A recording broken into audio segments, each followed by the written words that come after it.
We are so caught up in trying to punch holes into the Trump administration, to Elon Musk, our economy, who, what, when, where, why, and how, oh, woe is me, as opposed to really taking care of what matters most. Under our roof, our family, our children.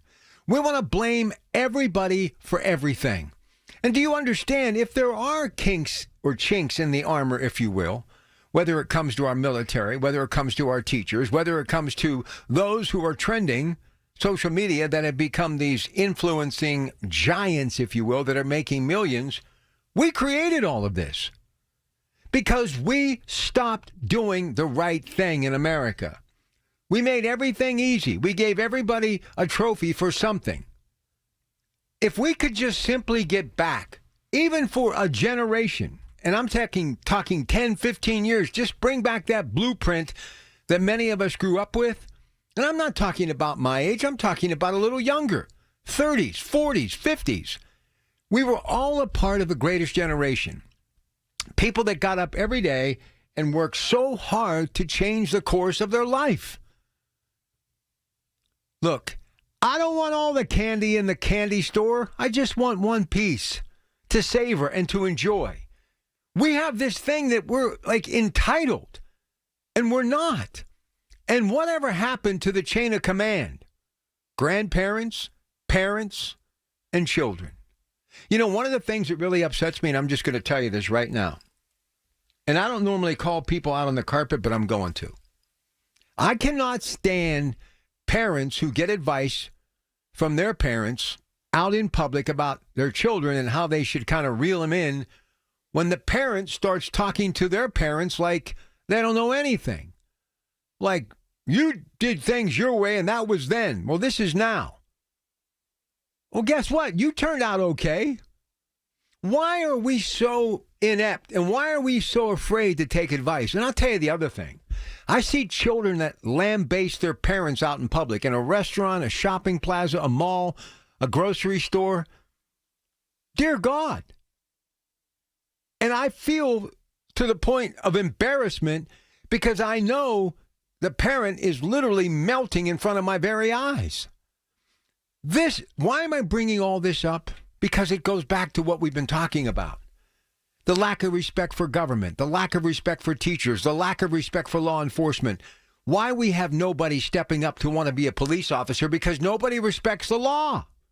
And if they did, they wouldn't be brawling on a street that really was meant to be full of people who are out looking for a good time.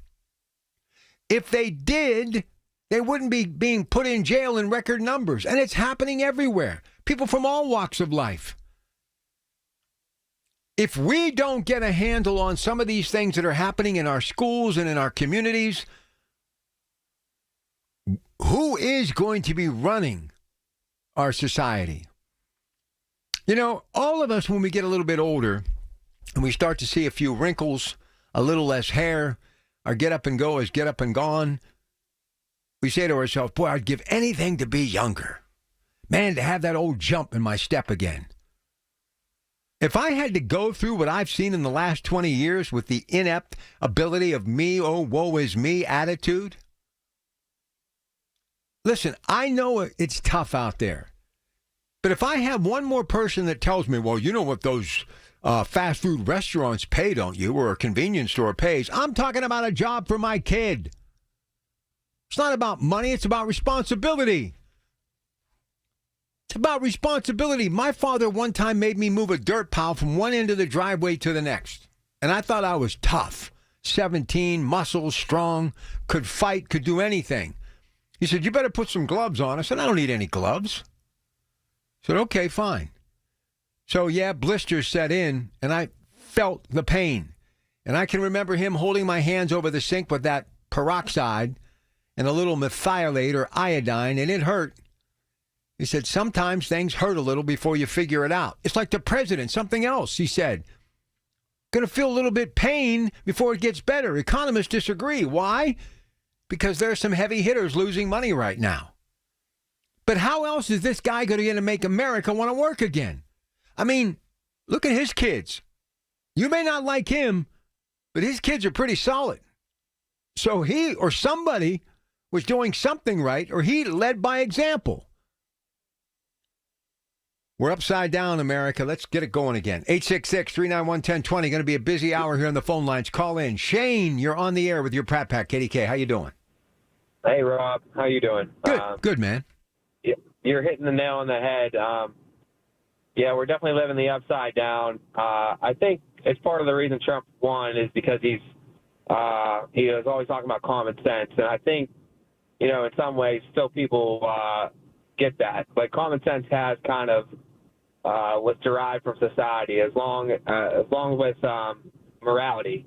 And I think that's kind of really the main point here of why we're witnessing what we're witnessing is, I think it was about somewhere in the 1960s where we removed God from institutions, and then we slowly trickled away from the Lord, in public facets more and more and more. And that walk away from the Lord, our country became less and less righteous, less and less moral. And I'm not saying you're perfectly moral or perfectly righteous if you go to church or anything like that. That's not the truth. But the truth is we don't hold ourselves to accountability anymore. When we shake somebody's hand, there's no authenticity to it anymore. There's no call to civic duty, a call to be a proper citizen anymore. It's all lost in the sauce, and it's all into these identity politics and all these things about self and not about community. And when you follow like a biblical principle and a biblical worldview, which we've lost too in this society, you start viewing through your own lens and your own perspective, and you start bringing in things that will poison a society. We've watched the destruction of the nuclear family, and I think a lot of this is intentional. I mean, I think we're being destroyed from within.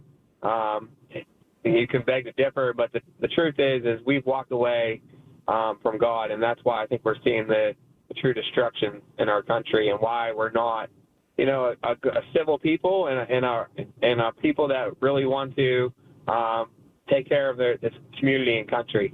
So, Shane, you're spot on. And can I tell you something? I'm a little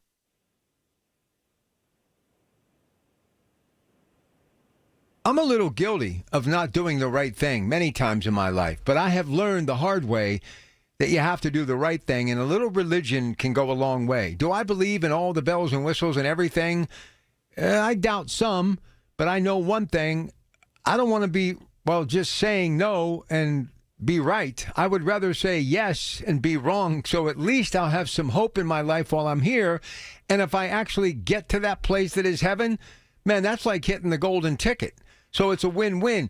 But what religion does, religion keeps you balanced. It anchors you. It gives you responsibility. And also a little fear of God can go a long way to making people prevent themselves from ruining their life because of one given moment in time. Religion keeps us all in check. We need more religion and faith in our life. All of us do. Yeah, I mean, definitely the fear of God is the beginning of wisdom. So, I think people don't consider eternity enough to be prepared for it properly. And I'm not trying to say what's right or what's wrong, but the truth is like we did walk away from one nation under God, and we became one nation that wasn't even allowed to talk about God anymore. You're not allowed to talk about it at the workplace, and not allowed to have it in school and all these other things. And you slowly watch society be riddled with a poor morality, and that poor morality is centralized to the walk away from God, whatever God you serve. But I mean, this was a country found under Christian Judeo values. It's not up for really debate. It's just how we found our laws and how we found our Constitution and all these things.